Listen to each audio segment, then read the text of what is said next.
Hello students. So our next topic, formal sector credits in India. So we have seen in the above example that people obtain loan from various sources.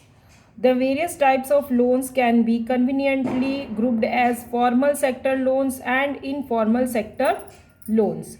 So already we have seen what is formal sector and what is informal sector. So in this picture you can see the graph is given sources of credit per rupees 1000 of rural households in India in 2012.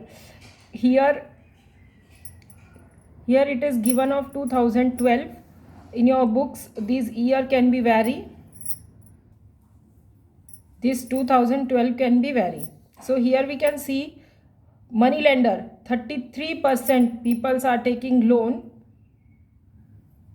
through the money lenders, and commercial banks 25%, landlords 1%, other agricultural agencies 5%, and government it is only 1%, and other institutional agencies 2%. Okay, so here we can see that money lenders, this is the informal source. informal में लोग ज़्यादा loans ले रहे हैं, जबकि commercial that is a formal sector loans, there the peoples are less where compared to the informal sectors. So among the formal are loans from banks and cooperatives. तो formal में अगर हम देखेंगे तो बैंक्स एंड कोऑपरेटिव से loan लिया जाता है. The informal landers include money landers, traders, then employers, relatives and friends. So in graph 1, this is our graph 1. You can see the various sources of credit to rural households in India. Is more credit coming from the formal sector or the informal? So already we have discussed from where the more credit is coming. So here we can see from the informal sector the more credit is coming. So the Reserve Bank of India supervise the functioning of formal sources of loan. तो here the Reserve Bank of India जो है वो formal sources of loans को supervise करती है. For instance means for example, we have seen that the banks maintain a minimum cash balance out of the deposits they receive. The RBI monitor the banks in actually maintaining cash balance. तो यहाँ पर क्या करना पड़ता है, banks को एक minimum balance जो भी वो डिपॉजिट्स रिसीव करते हैं उसमें से आरबीआई के पास सिक्योरिटी के रूप में रखना पड़ता है. And RBI what it's do, it monitors the banks where the maintaining the cash balance. Similarly, the RBI sees that bank give loans not just to profit making business or traders but also to small cultivators. तो ये RBI monitor करती है कि banks जो loans देते हैं वो सिर्फ प्रॉफिट मेकिंग बिजनेसमैन्स को ना दे बल्कि स्मॉल स्केल इंडस्ट्री या स्मॉल बोरोवर्स तक भी लोन जाना चाहिए, because it is a government. Okay, so periodically banks have to submit information to the RBI on how much they are lending to whom and at what rate of interest. All these things were monitored by the RBI, so there should not be any improper use of the loans. There is no organization which supervise the credit activities of lenders in the informal sector. Yes, so somebody is there to monitor in the formal sector, but in informal sector nobody is there to monitor. They can charge whatever the rate of interest they want to charge. They can lend at whatever interest rate they choose. There is no one to stop them from using unfair means to get their money back. They can use unfair means. Unfair means मतलब किसी को डरा कर, धमका कर या फिर उनकी चीज़ों को बेच कर भी कुछ भी गलत तरीके से वो अपना पैसा वापस लेते हैं. But where compared to the formal sector it is not like that. Some rules, some policies should be followed. Compared to the formal lenders, most of the informal lenders charge a much higher rate of interest on loans. Thus, the cost of the borrower of informal loans is much higher. Why? Because the rate of interest is high. Then, higher cost of borrowing means a large part of earnings of the borrowers is used to repay the loan. Higher cost of borrowing means that a large part of earning जो भी वो earn करते हैं वो तो whatever the borrowings they are taking and whatever the earnings they are earning उनका ज़्यादातर earning का part लोन को repay करने के लिए ही चला जाता है. Hence, borrowers have less income left for themselves, as we saw for Shamal in Sonpur case. In certain cases, the high interest rate for borrowing can mean that the amount to be repaid is greater than the income of the borrower. Okay, please underline this in your textbook also. Try to understand what it is written. What is that? Whatever the borrowings they are taking, that the amount to be repaid is greater than the income of the borrower. ठीक है, उनकी income से ज़्यादा उनको पे करना पड़ता है. तो that means they are facing loss. This could lead to increasing the डेब्ट. Okay, as we saw for Rama in Sonpur case. And डेब्ट ट्रैप. डेब्ट trap already we have discussed कि it cycles goes on. Rate of interest is very high here. Okay, then उनके incomes are less, they have to again take the loan, again the income will less. This is a trap. They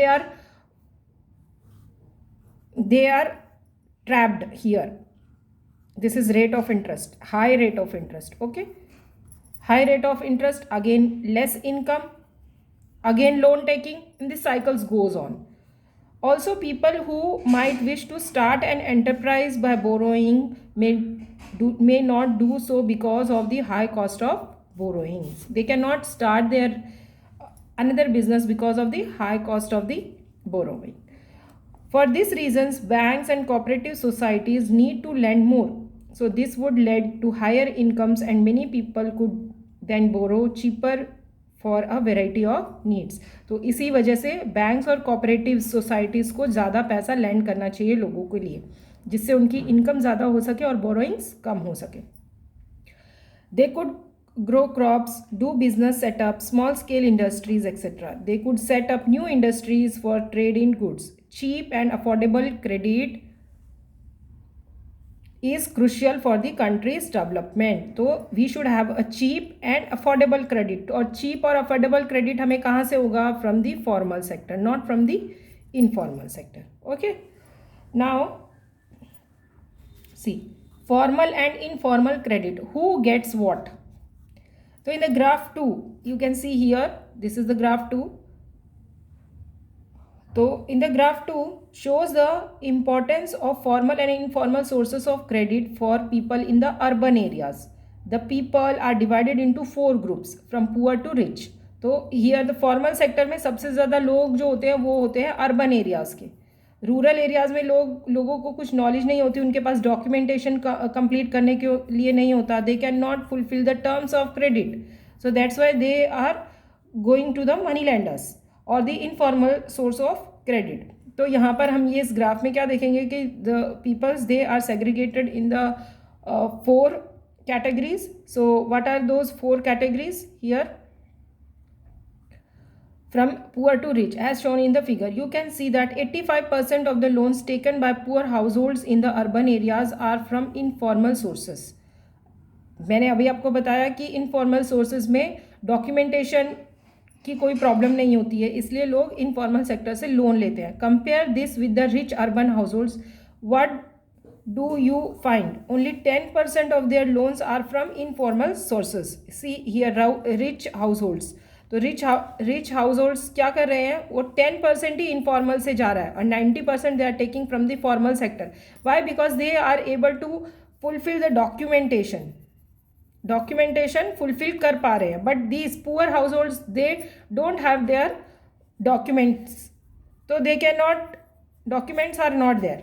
Okay, so that's why these poor households are taking 85% from the informal sector and only 15% from the formal sector. Okay, so here only 10% of only 10% of their loans are from informal sources, while 90% are from formal sources. A similar pattern is also found in rural areas. The rich households are availing cheap credit from formal lenders, whereas the poor households have to pay a larger amount for their borrowings. So what does all this suggest? First, the formal sector still meets only about half of the total credit needs of the rural people. Okay, इससे इन सब से हमें क्या पता चल रहा है कि जो फॉर्मल सेक्टर है वो सिर्फ half of the total population को ही क्रेडिट दे पा रहा है. The remaining credit needs are met from informal sources. और इसका मेन कारण टर्म्स ऑफ क्रेडिट ही है. Okay. Most loans from informal lenders carry a very high interest rate and do little to increase the income of the borrowers. Yes, we have seen कि जो भी वो informal sector से loan लेते हैं तो उनका रेट ऑफ इंटरेस्ट बहुत हाई होता है और जिससे उनकी इनकम कभी बढ़ ही नहीं पाती है. Thus, it is necessary that banks and cooperatives increase their lending, particularly in the rural areas. So, it is very important that these cooperatives and banks, the formal sector, should increase their loans in the rural areas so that the dependence on informal sources of credit reduces. Secondly, while formal sector loans need to expand, it is also necessary that everyone receives these loans. So, this is the importance why this loan should be, formal sector should expand their loans in the rural area. So, these are the two reasons.